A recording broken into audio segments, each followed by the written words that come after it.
Então, estamos em Efésios, capítulo 4. Vamos fazer a leitura a partir do versículo 17 e vamos até o capítulo 5, versículo 2. Estou lendo na Nova Almeida atualizada, então acompanhe comigo a leitura. Isto, portanto, digo, e no Senhor testifico: não vivam mais como os gentios, que vivem na vaidade dos seus próprios pensamentos, tendo o seu entendimento obscurecido, separados da vida que Deus concede, por causa da ignorância em que vivem, pela dureza do seu coração.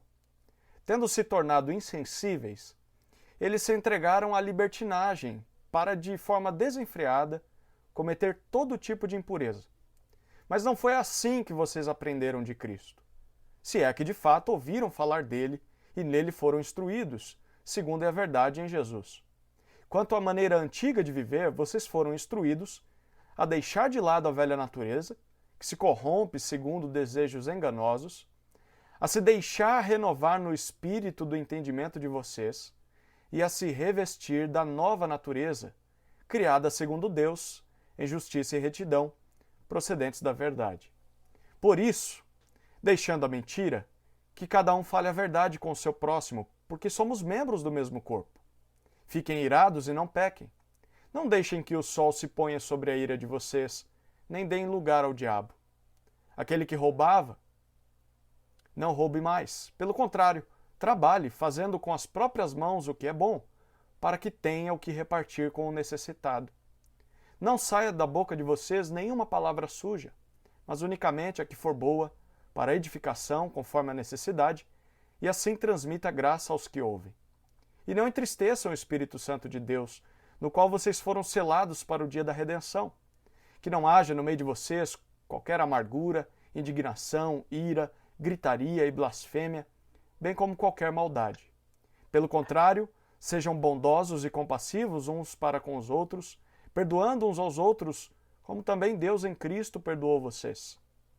Portanto, sejam imitadores de Deus como filhos amados, e vivam em amor, como também Cristo nos amou e se entregou por nós como oferta e sacrifício de aroma agradável a Deus.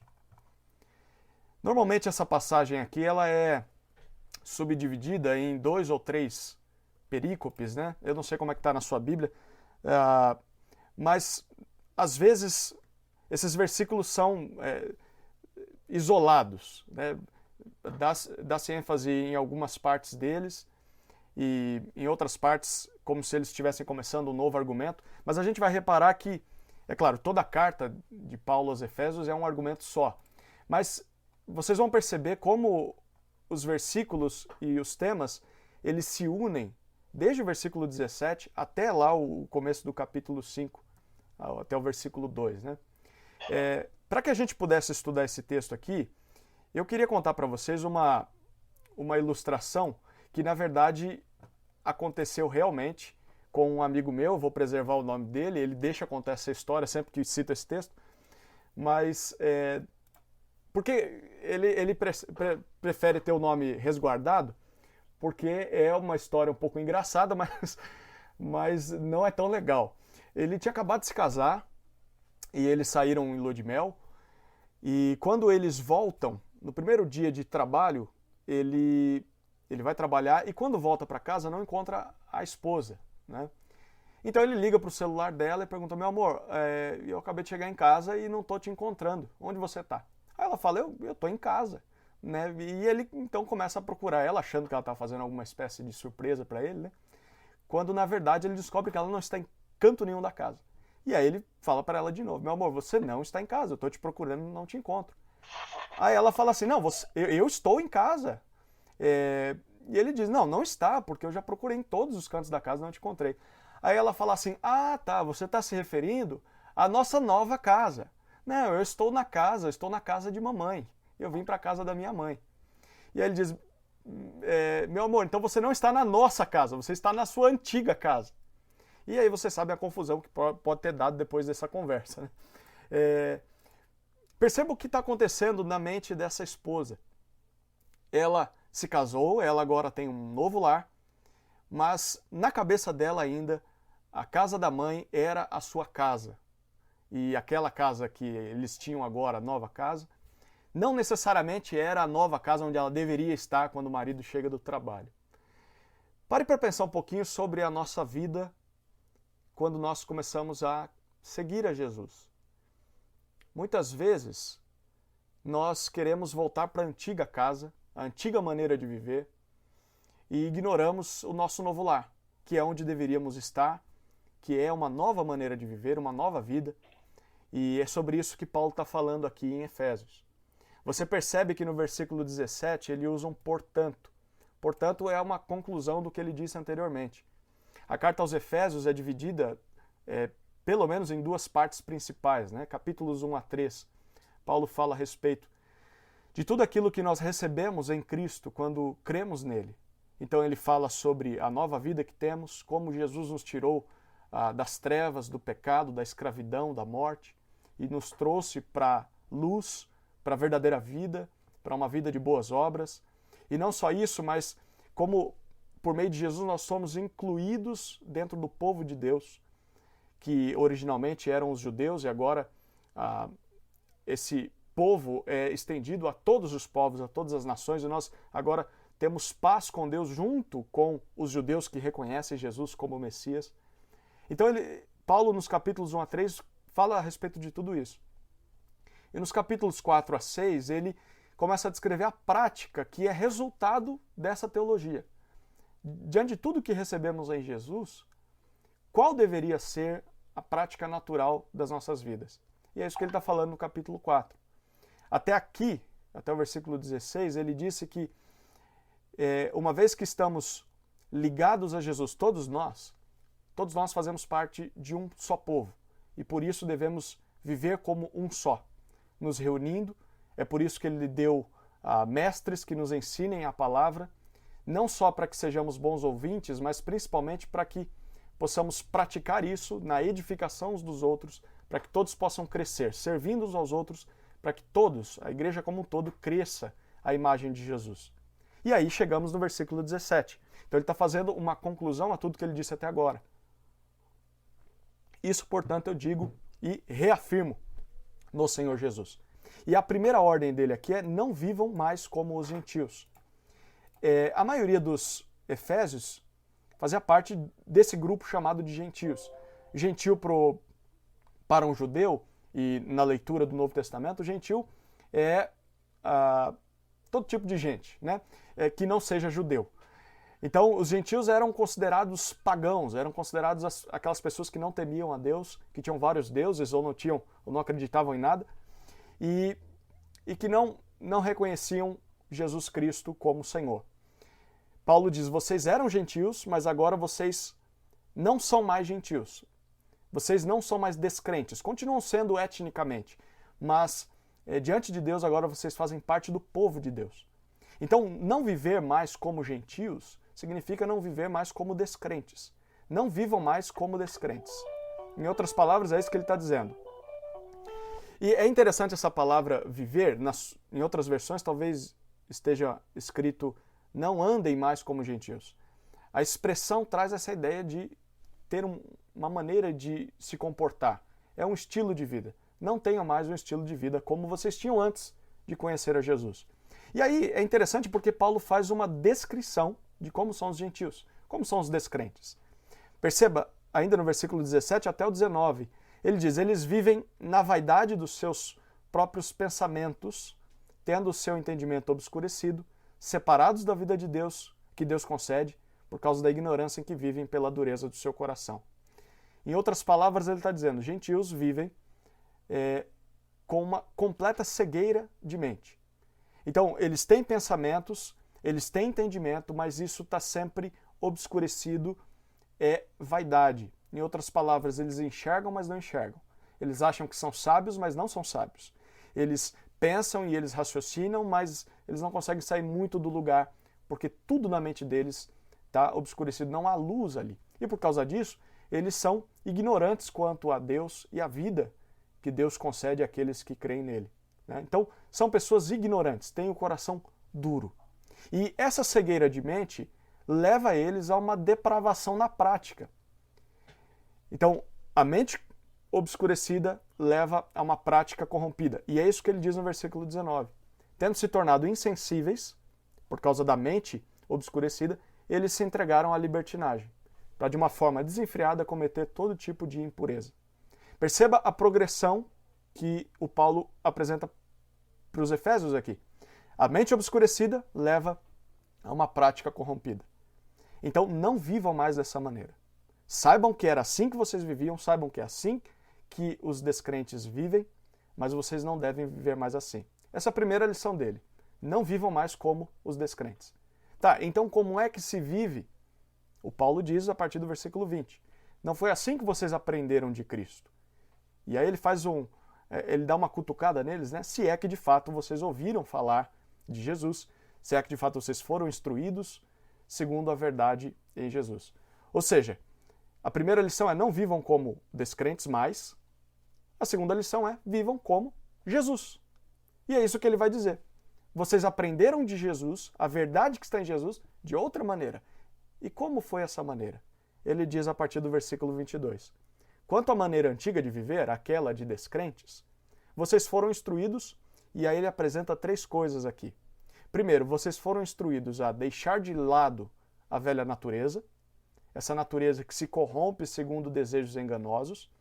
Na sua versão talvez esteja o despir-se da velha natureza, do velho homem, né? É literalmente tirar uma roupa suja e deixar ela de lado. Segundo, ele diz a deixar-se renovar no espírito do entendimento de vocês. Aqui a ideia é de renovação da mente. Então, deixe de lado aquilo que vocês faziam, renovem a mente de vocês, o entendimento de vocês, e aí o terceiro passo, a se revestir da nova natureza. Pegar essa roupa nova, a ideia de nova aqui, na palavra em que Paulo está usando, é literalmente uma roupa que nunca foi estreada. Uma roupa que está lá no guarda-roupa, novinha, e que está sendo disponível para você usar pela primeira vez. É algo totalmente novo, diferente do que você tinha antigamente. É uma nova vida, é uma nova maneira de viver. Se revistam disso, então coloquem esse tipo de roupa. E essa nova natureza, ele diz, é criada de acordo com Deus, segundo Deus. É uma nova natureza de justiça, de retidão, que vem resultado de conhecer a verdade. Então perceba o que Paulo está dizendo. Não vivam mais como descrentes.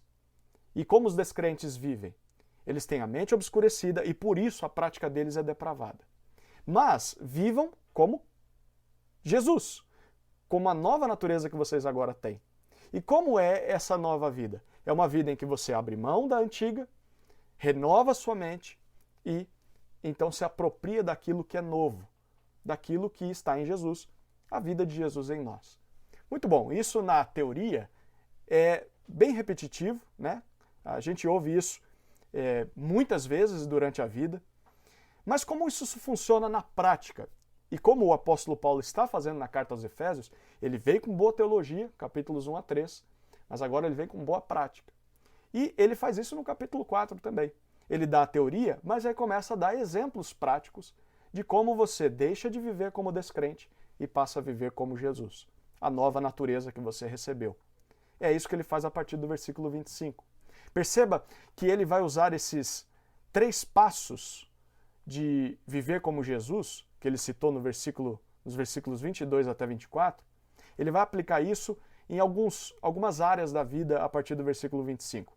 Então, quais são os passos? Primeiro, a gente viu, é deixar de lado, é se despir. A gente poderia usar a palavra rejeitar, para usar 3 R's, né?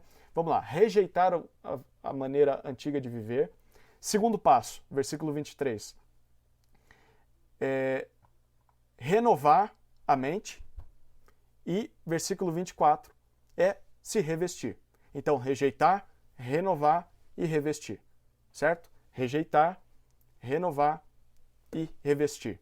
Perceba como ele usa esse padrão em alguns exemplos práticos do dia a dia. Primeiro exemplo, no versículo 25, é o exemplo da fala. Olha que interessante.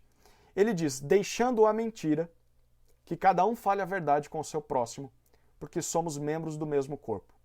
Perceba os 3 passos aqui. Rejeitar é deixando a mentira. A mentira é algo comum da prática de um descrente, mas vocês vão deixar isso de lado. vocês vão se despir da mentira. Legal, é só isso que eu preciso fazer? Parar de falar mentira? Não. Agora ele fala que cada um fale a verdade com o seu próximo. Esse é o revestir, o colocar a roupa nova. Jesus em mim falando a verdade com todas as pessoas. Mas onde está o renovar aqui? O renovar está na explicação. Ele diz porque somos membros do mesmo corpo. Então perceba a dinâmica da mudança de vida. Você não só deixa de cometer o pecado e começa a praticar a justiça, mas você faz essas coisas principalmente porque você renovou a sua mente. Você entende por que deve deixar de falar a mentira, entende por que deve falar a verdade, e esse é o processo de transformação. Não é só deixar de fazer e fazer, é renovar a mente. Perceba que Paulo faz isso com mais alguns exemplos.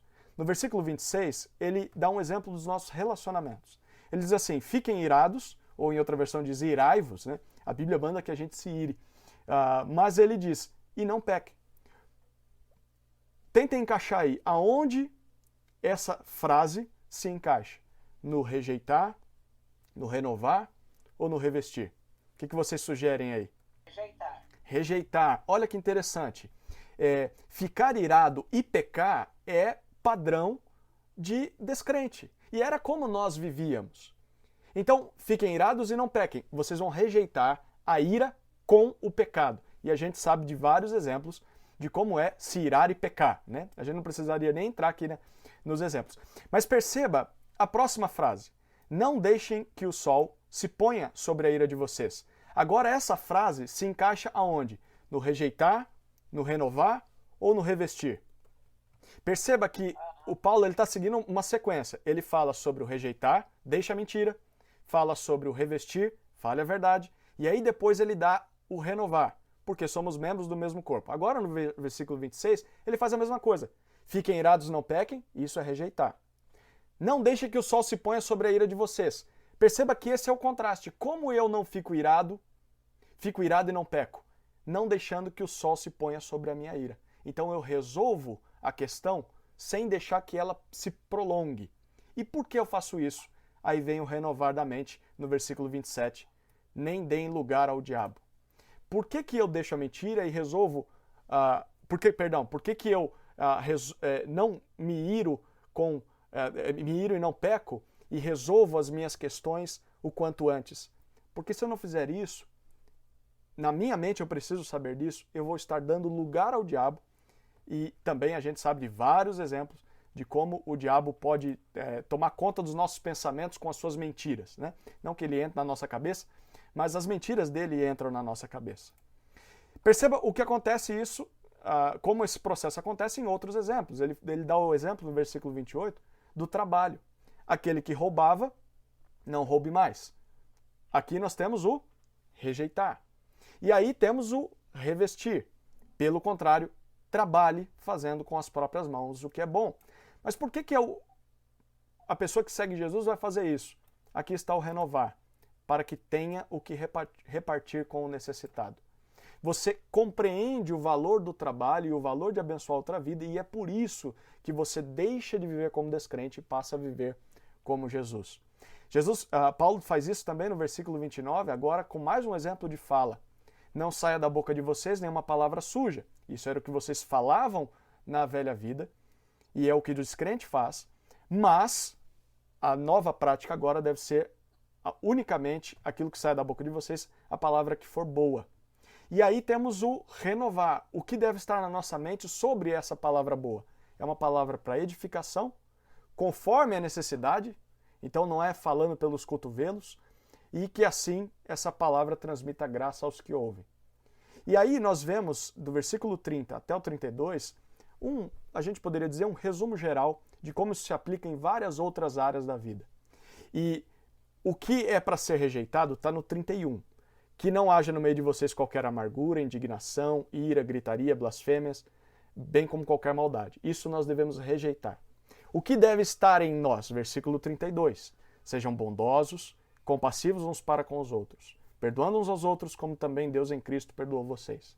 E por que eu faria isso, Paulo? Aí vem o versículo 30, que nós deixamos um pouquinho de lado aqui. É o renovar. Se eu mantenho na minha mente e no meu meio amargura, ira, indignação, gritaria, blasfêmia, e não sou bondoso e compassivo com as pessoas, eu estou entristecendo o Espírito Santo de Deus, no qual eu fui selado para o dia da redenção. Então, não vivam mais como descrentes, mas vivam como Jesus. Como fazer isso, Paulo? Rejeitando a velha vida, renovando a sua mente com as verdades da palavra de Deus e revestindo a sua prática com essas verdades que são exemplos de Jesus vivendo entre nós, como se ele estivesse entre nós mesmos. E por fim, no capítulo 5, versículos 1 e 2, Paulo amarra esse assunto. E ele diz assim, portanto, então ele está concluindo todo o argumento até agora, sejam imitadores de Deus, como filhos amados, e vivam em amor, como também Cristo nos amou e se entregou por nós, como oferta e sacrifício de aroma agradável a Deus. Como ele começou lá no versículo 17, não vivam mais como os gentios. Como ele termina aqui no capítulo 5, versículo 2, vivam em amor. Vivam como Jesus. Ou seja, a conclusão de Paulo é, não vivam mais como descrentes.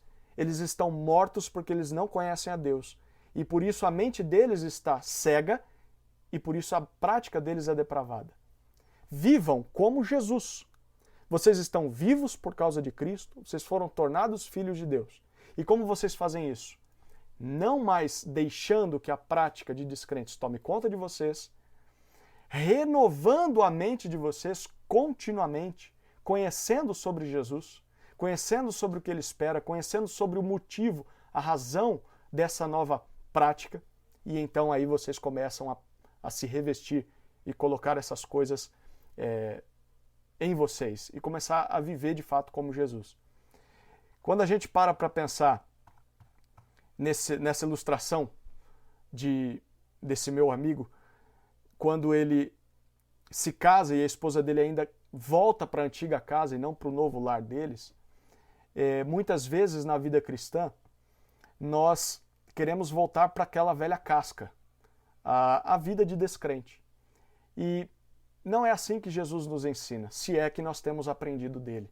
Jesus nos ensina a deixa aquilo lá, aquilo já não faz parte de você. Por mais que aquilo te assole, você agora deve viver como eu, como Jesus.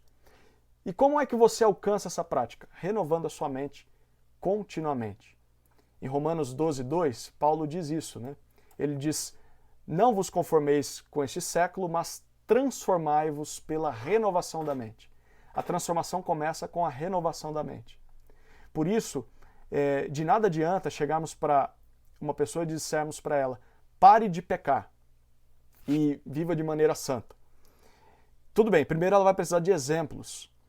E todos esses exemplos e provas bíblicas fazem parte da renovação da mente dessa pessoa. Então só a verdadeira transformação de prática quando há renovação de mente. Por isso que é necessário insistir para que as pessoas leiam suas Bíblias, conheçam sobre Jesus e conheçam o que Deus diz. Porque se elas nunca fizerem isso, elas nunca terão a mente renovada. A mente será sempre obscurecida, ela continuará cega porque não há luz ali na mente. À medida em que a palavra de Deus vai iluminando o nosso interior, a nossa mente, o nosso pensar, a nossa razão, naturalmente nós vamos aprendendo o que Deus espera.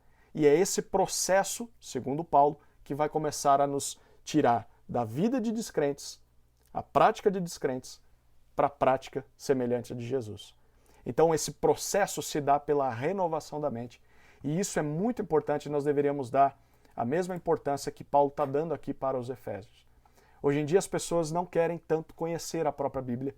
Elas, apesar de termos tantas versões, tantas traduções, tantos recursos online, tantos recursos em livros, né, em traduções na nossa língua, e apesar disso nós temos muito analfabetismo bíblico. As pessoas não conhecem mais a Bíblia, as pessoas não conhecem mais o Jesus dos Evangelhos. Então se conhece muito sobre os Evangelhos, mas não se leem mais os Evangelhos, não leem mais as cartas do Novo Testamento, não leem mais o Antigo Testamento. À medida em que nós lermos a palavra de Deus e conhecemos ela, isso vai trazendo luz para a nossa mente. E é esse ato que vai fazer com que abandonemos a vida do pecado e comecemos a viver a vida de Jesus em nós. Então, são duas lições. Não vivam mais como descrentes, mas vivam como Jesus. E como fazer isso? Rejeitando aquela velha vida, se apropriando dessa nova vida, mas tudo isso acontece pela renovação da mente. Era isso que eu tinha planejado para falar com os irmãos e não sei agora se abre para conversa, para pergunta. Agora eu estou à disposição de vocês, queridos. Parece que é isso que Paulo trata assim. Se você reparar no capítulo 2, no versículo 10, aquele texto que a gente conhece bastante, né? Pois somos feitura dele, ou feitos por ele, criados em Cristo Jesus para as boas obras, previamente preparadas por Deus para que andássemos nelas. Então ele diz, olha, vocês foram salvos daquela velha maneira de viver, mas não foram salvos para simplesmente sentar em cima dessa salvação e dizer, é isso aí, pronto, uma vez salvo, sempre salvo. Não, olha, de fato Jesus libertou vocês das trevas, mas vocês foram transportados agora para essa nova vida, que é, como o irmão disse, esse desenvolver da salvação, né? Esse desenvolver da nova criatura que vocês são. Me parece que é isso que ele está dizendo, e me parece que Paulo está considerando que é o processo natural de todo aquele que crê em Jesus. Ele parece ser um pouco irônico no versículo 21 que nós lemos, né, do capítulo 4, se é que de fato ouvistes, né?